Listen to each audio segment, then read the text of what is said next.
English classroom. This is Abigail Merugar, working as School Assistant English in Jilla Parishad High School, Janalgadda of Guntur district. Children, do you like poems? Very good. So today I'm ready with a new poem to teach you. Are you ready for that? Okay. So today we are going to learn a poem for Anne Gregory, written by William Butler Yeats. So before getting into the poem in detail, let's have a glance at the overview of this motto. Here we go. Students, under overview, we have the poem for Anne Gregory, glossary, thinking about the poem, and finally we have literary devices. Now let's see the learning objectives of this module. By the end of this module, you will be able to recall the great poets like Rabindranath Tagore, John Keats, Srimati Sarojini Naidu, etc. Read the poem with proper pronunciation, intonation, rhythm, etc. Identify the new words from the poem like despair, text, etc. Learn the poetic devices like metaphor, alliteration, and so on. Appreciate the beauty of language and write the rhyming words from the poem and use the new vocabulary in your daily life. Children, now let's know about the poet. The poem for Anne Gregory, written by William Butler Yeats. William Butler Yeats was born on 13 June 1865. He was an Irish nationalist. He was educated in London and Dublin and was interested in folklore and mythology. He won the Nobel Prize for Literature in the year 1923. It is one of the best love poems written by William Butler Yeats. Children, now let's get into the poem in detail. Children, now let's read the first stanza of the poem. Never shall a young man, thrown into despair by those great honey-colored ramparts at your ear, love you for yourself alone and not your yellow hair. Children, let's see the summary of this stanza. Here in this poem, the speaker is addressing Anne Gregory. He says that her beautiful honey-colored hair can make any man fall in love with her. This is not for Anne, but her attractive features. Her hair compared to the walls symbolizing outer beauty that prevents anyone from looking inside her soul.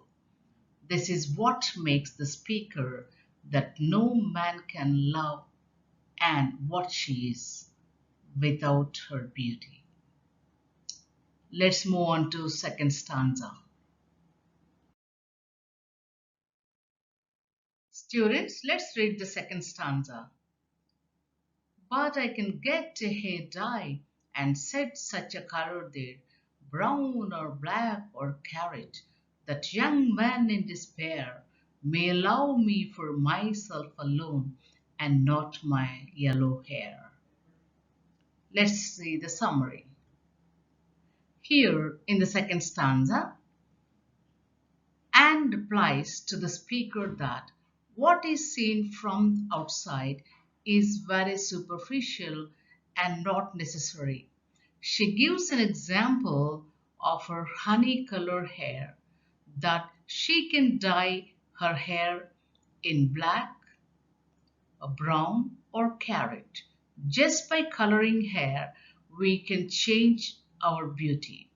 She wants to tell the speaker that one should see the actual person that is inner beauty and not the outer beauty, and emphasizes that young men who love her must love her for what she is and not her yellow hair. Let's move on to the third stanza. Students, let's read this third stanza of the poem.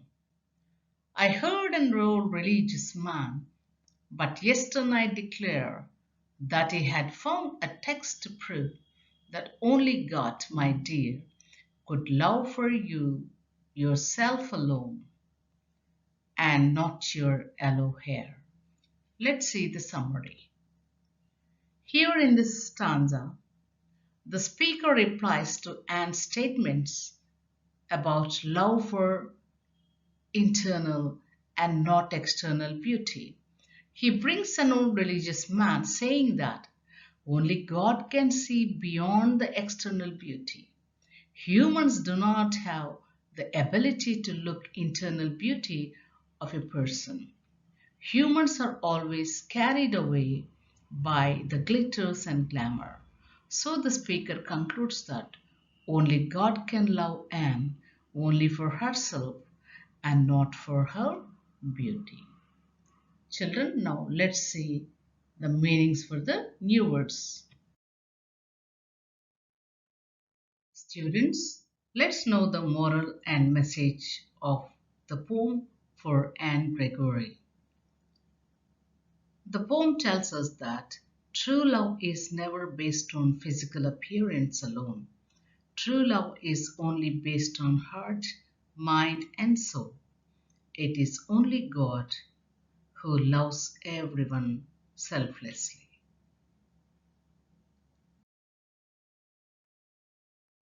Children, here are some new words from the poem. Let's know the meanings of the words. The word despair means hopelessness. Ramparts means the high white walls around a castle or forts. Yesternight means last night. And the meaning for the word declare is to announce. Text means written material. Religious means pious. Prove means show. Let's move a little further in the module. Students, so far you have listened about the poet and you read the poem and we learned the summary of the poem for Anne Gregory and we learned the meanings for the new words. Now here are some questions for you under assessment.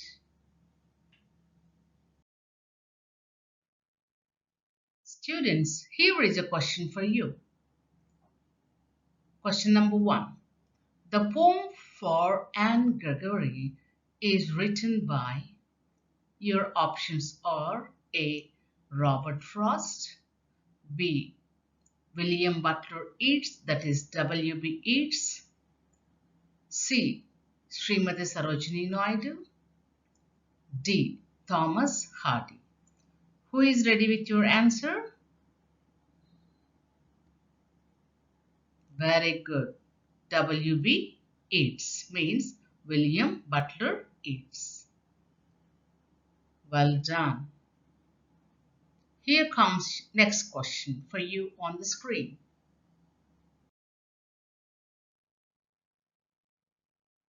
The lady's hair is compared to A.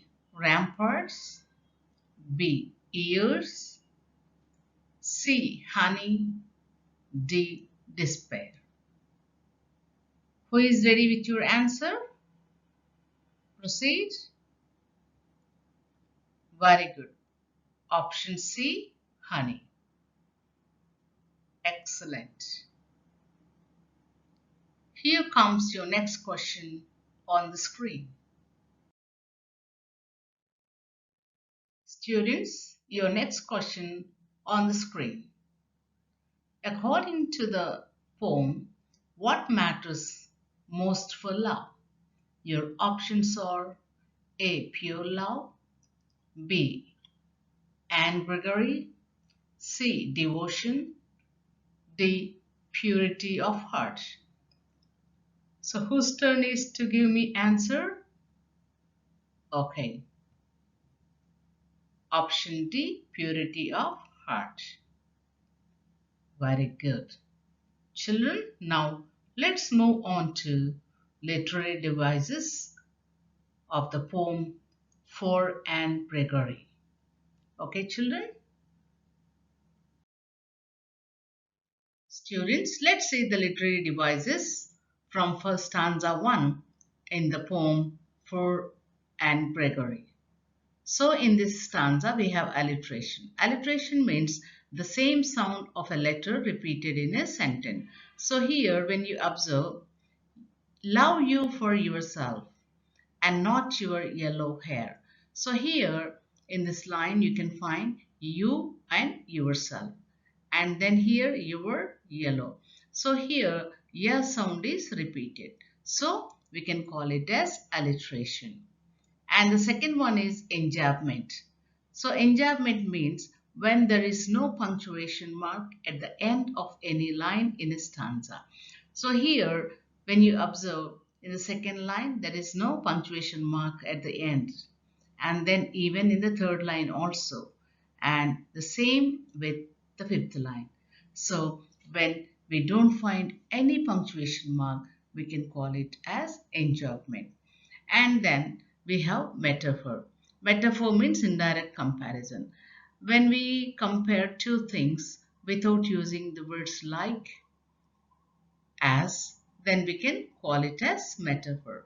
Here the beautiful honey colored hair is compared to ramparts, means that is a wall of a castle or a fort. Okay, children, now let's move on to second stanza and we'll see what are the literary devices given in second stanza. In the second stanza, we have alliteration. As I told you, the same sound of a letter repeated in a sentence, we call it as alliteration. So here in the second line, such. Here sound is repeated. And in the third line, brown or black. And here b sound is repeated. And here in the fifth line, may love me for myself. So here may, me and myself, m sound is repeated. So we have alliteration in this stanza. And then the second one is enjambment. As I have already told you, so when there is no punctuation mark at the end of any line in a stanza, we call it enjambment. So now here, the first line, there is no punctuation mark, and then in the fifth line, fourth line, and also in the fifth line. So we have alliteration and enjambment in stanza 2. Now let's move on to third stanza. Students, in the third stanza, we have alliteration, enjambment, and anaphora. So here we have learnt about alliteration and enjambment. So just let's see. So here, he and had, that repeated her sound. And then here in the fifth line, you for yourself, your sound is repeated. And here the last line, your and yellow, means your sound is repeated. So we call it as alliteration. And enjambment means when we don't find any punctuation marks. So here in the first line of third stanza and second line and then third and the fifth line. So there is no punctuation mark at the end of each sentence.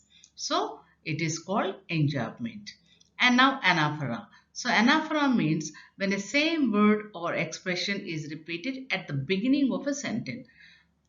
So here when we see that in the third line, that is repeated, and in the fourth line the same word is repeated. So when the same word is repeated at the beginning of the sentence, we can call it anaphora. So We have metaphor, alliteration, and enjambment and anaphora in this poem. Children, shall we move further and let's see the rhyme scheme in the poem. Students, now let's see the rhyme scheme of the poem for Anne Gregory. Now here in the first stanza of the first line, the ending word is man. And in the second one, the last word is despair. Do you think that man and despair rhyme the same? No. So we will give ye. And then here, despair, it doesn't rhyme with man. So we give it B.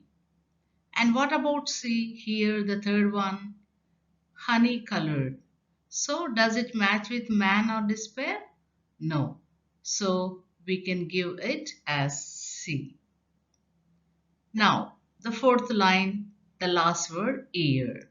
So here, despair and ear, they rhyme each other. So we will give letter B. So we are marking with the letter B. And then coming to the fifth line, the last word, alone. Do you think that this word match with man, despair, color or ear? Okay, no. So here we'll give as D. And then for the last line of the first stanza, the last word is hair. So do you think that hair is matches with ear and despair? Yes, but it doesn't rhyme with man or color. So now we are giving it B. So the rhyme scheme of the stanza 1 is AB, CB and DB. Now in the same case with the second stanza. So the first line of the second stanza, last word is die.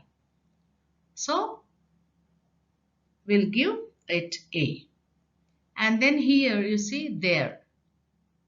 Does it match or rhyme with die? No. So what we have to give? We have to give B.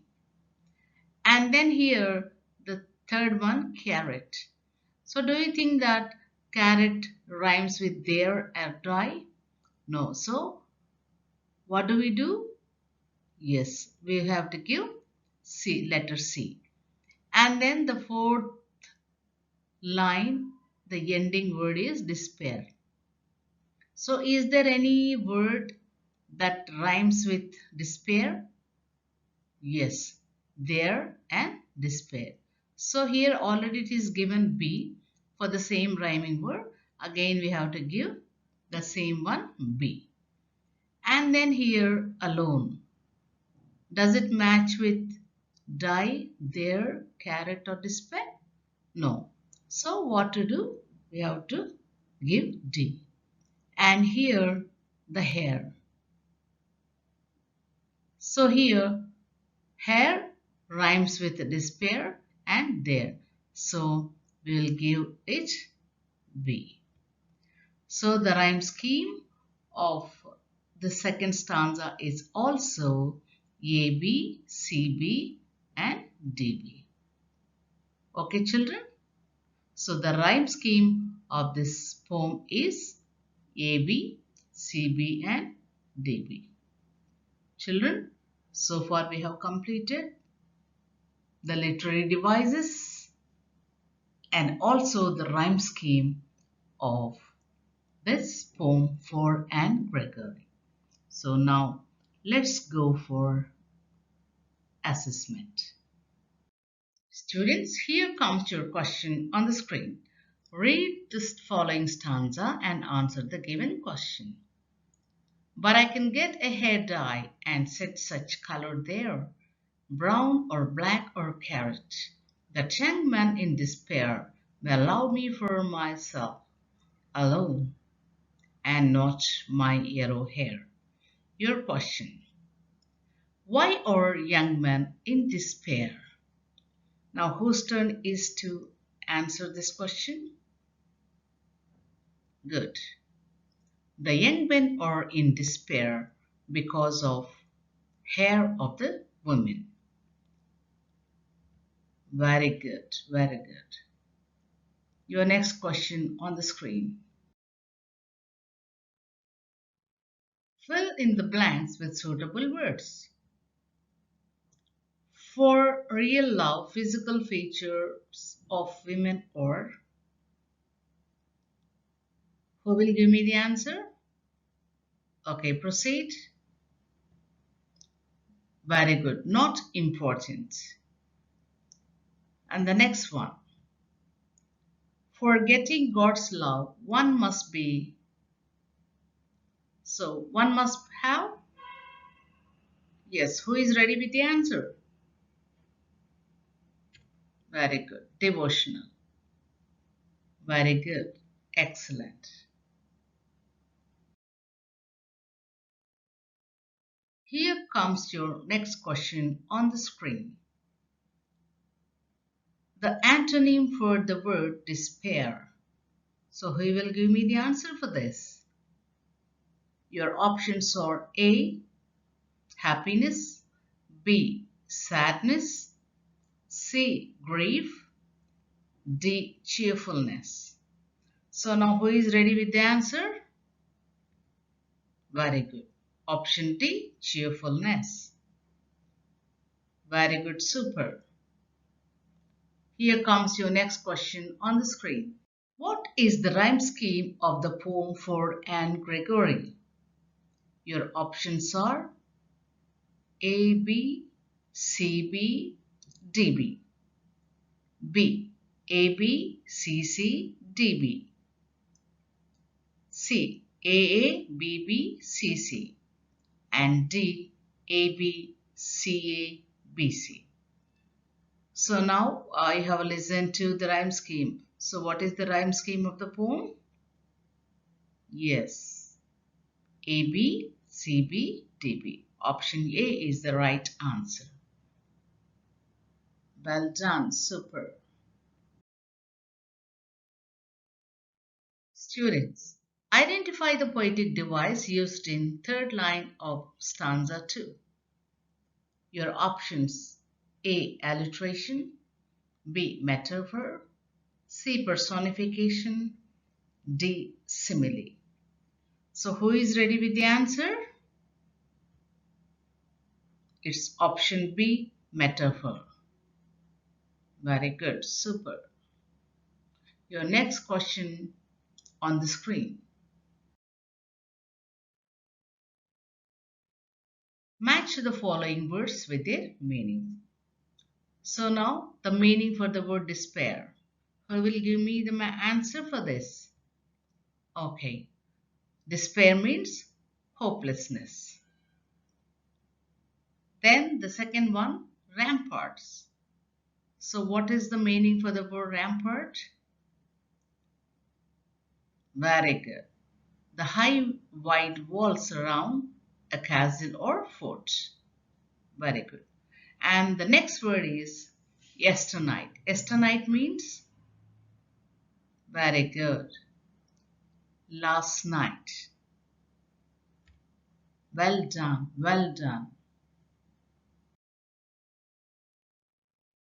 Students, here is a question under thinking about the poem. What does the young man mean by great honey-colored ramparts at your ears? Why does he say that young men are thrown into despair by them? Children, you have listened to the poem and summary. So now, who will give me the answer for the question? Okay, proceed. By these, the poet means the golden outer part of the young lady's ears, the young men thrown into despair by them because they look ugly. Very good. Your question on the screen. What color is the young woman's hair? What does she say she can change it too. Why would she want to do so? Now, whose turn is it to give me answer? Go ahead. The young woman's color is yellow, like the color of honey. She says that she can change it to black, brown, or carrot, or into any color to explain that outer beauty is not permanent. She wants young men to look at the inner beauty and love. Well done. Students, here is a home task for you. Objects have qualities which make them desirable to others. Can you think of some objects like car, phone, dress, and say what qualities make one object more desirable than another? Imagine you were trying to sell an object. What qualities would you emphasize? So think about it and write in your notebook. Students, we have learned that the poem for Anne Gregory was written by William Butler Yeats. And we have learnt about the author, and we have also learnt about the summary and moral of the poem, and then meanings for the new verse. And we have learnt different literary devices in the poem and the rhyme scheme. And at the end, you have given wonderful answers under assessment. And you have also given a home task. Now, children, it's time to wind up our session. So, we'll meet in the next class. Till then, take care. Bye bye.